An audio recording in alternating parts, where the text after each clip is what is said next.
উনি রাত 2টা বাজে 3টা বাজে কথা বলে লুডো খেলে। তো আমার খালার সাথে এক বিছানায় ঘুমায়, আমি এগুলো দেখে থাকি। আর আমার আব্বুকে বলে দেবো বলে তারা। ইন্নাল্লাযীনা আমানু ওয়া আমিলুস সালিহাত নুকেও আঘাত করেছে। মা সন্তানের সবচেয়ে নিরাপদ আশ্রয়। সন্তানের গায়ে একটি ফুলের টোকাও যার বুক কাঁপিয়ে তোলে, সেই মায়ের সহযোগিতাতেই যদি নিজের সন্তান মাসের পর মাস এক ভয়ঙ্কর নির্যাতনের শিকার হয়, তাহলে সেই গল্প শুধু একটি অপরাধের নয়, মানবতার মুখে চপেটাঘাতের নামও হয়ে ওঠে।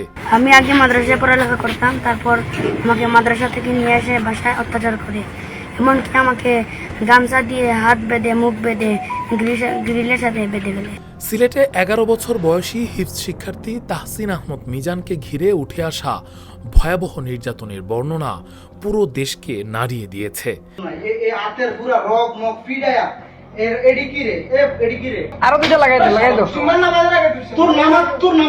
দীর্ঘ 9 মাস একটি শিশু বন্দী ছিল নিজেরই বাসায়, কোনো অপহরণকারীর আস্তানায় নয়, কোনো অজানা কারাগারে নয়, নিজের ঘরেই।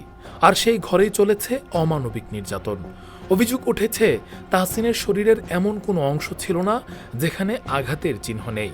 মারধরের পর ক্ষতস্থানে ব্লেড দিয়ে পোঁচ দেয়া হতো, এরপর সেখানে লবণ ও মরিচ লাগিয়ে দেয়া হতো। বা তোমার মায়েরা খালারা যারা আছে তাদেরকে ঘর থেকে বাইর করে দিয়ে দরজা আটকে মারে। আমার আম্মু দেখলো আর অভিযোগ আরও ভয়াবহ হয়ে ওঠে, এসব কাজে সহযোগিতা করতেন শিশুটির নিজের মা ও 2 খালা। স্থানীয়দের ভাষ্য, তাহসিনের 2 হাত পেছনে বেঁধে জানালার গ্রিলের সঙ্গে আটকে রাখা হতো। এরপর শুরু হতো নির্মম নির্যাতন।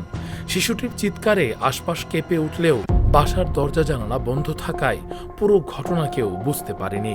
তবে এক পর্যায়ে বিষয়টি সন্দেহজনক মনে হয় স্থানীয় কয়েকজন তরুণের কাছে। তাদের একজন আশিক নামের যুবক। নিয়মিত কান্নার শব্দ শুনে তিনি খোঁজ নিতে যান, কিন্তু জবাবে তাকে বলা হয়, আমার সন্তানকে আমি মারছি, তোর কি? শিশুটির মা খালারাও একই সুরে কথা বলেন। এরপর সন্দেহ কাটেনি স্থানীয়দের, বরং কয়েকদিন হঠাৎ শিশুটির কোনো শব্দ না পেয়ে তারা আরও আতঙ্কিত হয়ে পড়েন। ধারণা করেন হয়তো শিশুটিকে মেরেই ফেলা হয়েছে। অবশেষে কয়েকজন যুবক মিলে আবার সেই বাসায় যান। তখনই তারা দেখতে পান নির্যাতনের ভয়াবহ চিত্র। অভিযোগ রয়েছে, চিৎকার বাইরে না যাওয়ার জন্য কখনো শিশুটির মুখ স্কচ টেপ দিয়ে পেঁচিয়ে রাখা হতো, কখনো কাপড় দিয়ে বেঁধে ফেলা হতো। পরে জাতীয় জরুরি সেবা 999-এ ফোন করা হলে শাহপরান থানা পুলিশ ঘটনাস্থলে গিয়ে শিশুটিকে উদ্ধার করে এবং অভিযুক্ত মোহাম্মদ ফয়সাল আহমদ কামরানকে গ্রেফতার করে। উদ্ধারের পর শিশুটির বক্তব্য আরও চাঞ্চল্য সৃষ্টি করেছে। তাহসিন জানায়, অভিযুক্ত ব্যক্তি তার বাবা নন, তার প্রকৃত বাবা বিদেশে থাকেন এবং তিনি এসব কিছুই জানতেন না। শিশুটির ভাষ্য অনুযায়ী অভিযুক্ত ব্যক্তি দীর্ঘদিন ধরে তাদের বাসায় থাকতেন এবং তার মা ও খালাদের সঙ্গে ঘনিষ্ঠভাবে মেলামেশা করতেন। এদিকে তাহসিনের বাবা দুবাই প্রবাসী নিজামুল হক বিষয়টি জেনে কান্নায় ভেঙে পড়েন। তিনি দাবি করেন, ওই ব্যক্তিকে তিনি চিনতেন না, বরং ছেলের উপর এমন নির্যাতনের বিষয়ে কিছুই জানতেন না তিনি। বিদেশে থাকার সুবাদে পুরো ঘটনাটি তার অগোচরে চলছিল বলে জানান তিনি। এ ঘটনায় স্থানীয়দের ভূমিকাও প্রশংসিত হচ্ছে। আশিক, আনসার, দেওয়ান, তাকওয়া সহ কয়েকজন তরুণ সহযোগিতার সঙ্গে এগিয়ে না এলে হয়তো শিশুটির ভাগ্যে আরও ভয়াবহ কিছু ঘটতে পারত। তাদের দ্রুত পদক্ষেপে অবশেষে প্রকাশ্যে আসে দীর্ঘদিনের এই নৃশংসতা। এখন পুরো এলাকা জুড়ে একটাই প্রশ্ন, কিভাবে একটি শিশু নিজের ঘরেই দীর্ঘ সময় ধরে এমন পাশবিক নির্যাতনের শিকার হলো? আরেকজন মা কিভাবে নিজের সন্তানের আর্তনাদ শুনেও নির্যাতনের সহযোগী হতে পারেন?